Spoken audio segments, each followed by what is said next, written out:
we go around and we ask everybody, if you had a choice between happiness or wealth, which do you choose?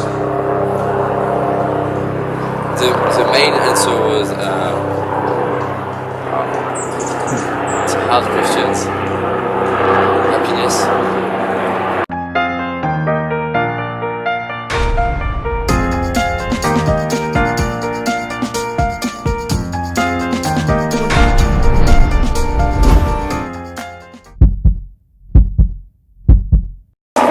Yeah, it's an amazing question to ask me.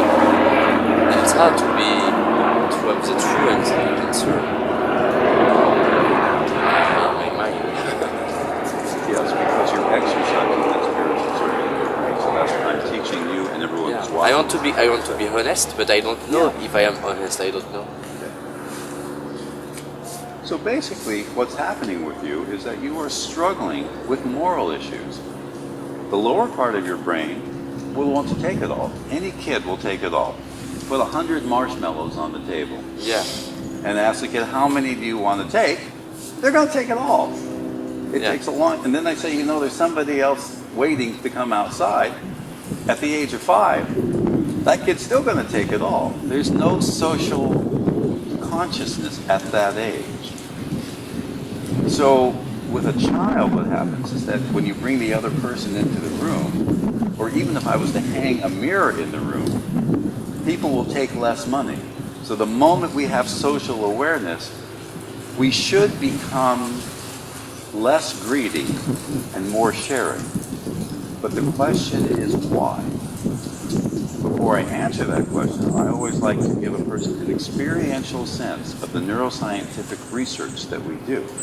We ask people, would you rather be, if you only had a choice between one or the other, between wealth or happiness, which would you choose? Happiness. And 98% of every group is going to say happiness. And then I changed the question. Would you rather be the happiest person in the world or the wealthiest person in the world? Which do you choose? Happiest. Again, 98% of people are going to choose that. It's actually the wrong answer. It's not how you're built. And I'm going to show you an exercise to show you how we get whole roomfuls of people to change their mind to the other way around. First of all, if I ask you to define wealth or money, is that easy for you to do? The difference in wealth and money? Well, wealth, both wealth and money. It's easy to have a picture of wealth and money, right? A big pile of money.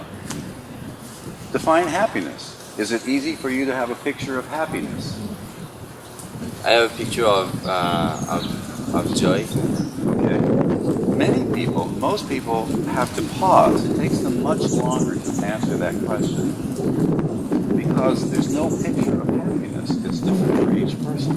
Because I see maybe each day videos of happiness, so I have pictures, but maybe 5 years ago it was different. We have an upper part of our brain that's all focused on consciousness and words and thoughts. We have a lower part of our brain that's focused on emotional experience and our instincts. These two brains operate not necessarily very connected to each other. Our consciousness is pretty much disconnected from our pleasure centers, from our motivation centers, and it's very clearly connected from the world that actually exists out there. We never see the world as it really is, but we kind of suspect that there is something that's there. That's why we're always searching for more awareness. We're searching for an answer to everything. But I want you to take a moment again, and like we did with the inner values exercise, think about what you can do if you were the happiest person in the world. And again, just take a moment, breathe in deeply, and think about what you can do if you were the happiest person in the world. Now, think about what you could do if you were the wealthiest person in the world. What could you do if you had more money than Bill Gates? What kind of changes could you actually make in the world? I prefer healthy, So now, which would you rather be? The wealthiest person in the world or the happiest person in the world? Voici. So when we realize that wealth gives us the power to do tremendous things for others in the world, that's the spiritual circuit in the brain being lit up. And it matches the lower part of the brain that wants as much money as possible. So what happens is that you can judge people. You bring two people in the room there, and you can say, you can take as much money off the table as you want and leave me the rest, but I can veto it. So if you take $99 and leave me $1, I'm going to say no. I'm going to punish you for not being fair. We actually know where that ratio is. It's between 70 and 80%. If you take more than $70 and leave me less than $30, I'm going to say no to you for being greedy and selfish. So social awareness, there's another part of the brain that has never been, this is the first time this information has ever been presented outside of an academic textbook. We are incredibly attuned to whether the other person is being fair. And even better, if they are generous, we will do business with them. So we have to teach students, kids, business people, that generosity comes first. That when you are totally generous, when you give of yourself fully, then the other person trusts you and respects you, and they are willing to do business. If you are selfish and greedy, that's Wall Street mentality. We do this exercise with people from Wall Street. They'll take everything. It doesn't matter. They don't care about the other person. That's their problem. They should have run and grabbed for the money first. But if I put $10 million on the table, and let's say the other person takes $9, you can all do this at home in this kind of imagination right now. Okay, there's $10 million on the table there. And that person takes $9 million off the table and leaves you $1 million. Are you willing to walk away from $1 million? Most people will say no. They'll take the $1 million, but they will resent that person for the rest of their life.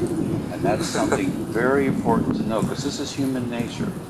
If you are not fair and generous with your love, with your money, with your education, people really won't respect you. That's why I want to give away this knowledge. It's so important to know that we are driven to make as much money as possible, that it feels pleasurable to our brain, that it actually gives birth to consciousness. But now we have to expand our consciousness through exercises that stimulate the anterior cingulate and the insula, those parts of the brain that allow us to feel another person's suffering, those parts of the brain that create us to want to be fair and generous towards others. And all of the world's spiritual practices and all of these simple exercises that I'm showing you stimulate that part of the brain. I'm training your brain to be generous because it makes both people wealthier, inner wealth and outer wealth. That's the secret, the neuroscientific secret, to both happiness and success, because we're all entitled to both. Our brains want both. As much happiness as we can get, even though we don't know what that is, and as much money as we can get. But if we don't know what we want to do with that money, if we don't know how to spend that, now we're in trouble.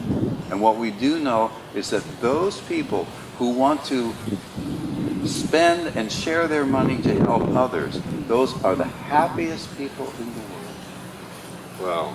So the more money you make, the happier you are, and the more you desire to give back. And part of it is because the rest of the world is looking at you and expecting you to do so.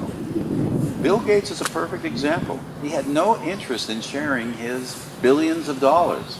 It was his wife and his father that had to reluctantly pull him into the picture. And you can watch the earlier videos when he first set up his organization to eliminate some of the world's diseases. Wipe it off the face of the planet. And now when you see him, he's excited about it. It's a challenge. Can I do it? Can I really make the world a better place with all of those billions of dollars? And it took him about 5 years before he could develop those parts of the brain. It's amazing. Wow. Of generosity. We all have to do that at this time. I love your answer. It's so amazing to meet a neuroscientist. I love that. And it's all very, very simple. It's only taken us 30 years of studying the brain to find these simple things. Pleasure motivates us to work. It gives birth to consciousness. If we don't expand that consciousness, we're going to remain selfish and other people are going to punish us for it. Here are simple exercises to increase more pleasure, to focus in on an inner value. This makes us more generous. This makes us more loving. And there's even a way of creating a particular kind of facial expression that builds neurological trust in the other person in 7 seconds or less. It's so inspiring for me what you are saying.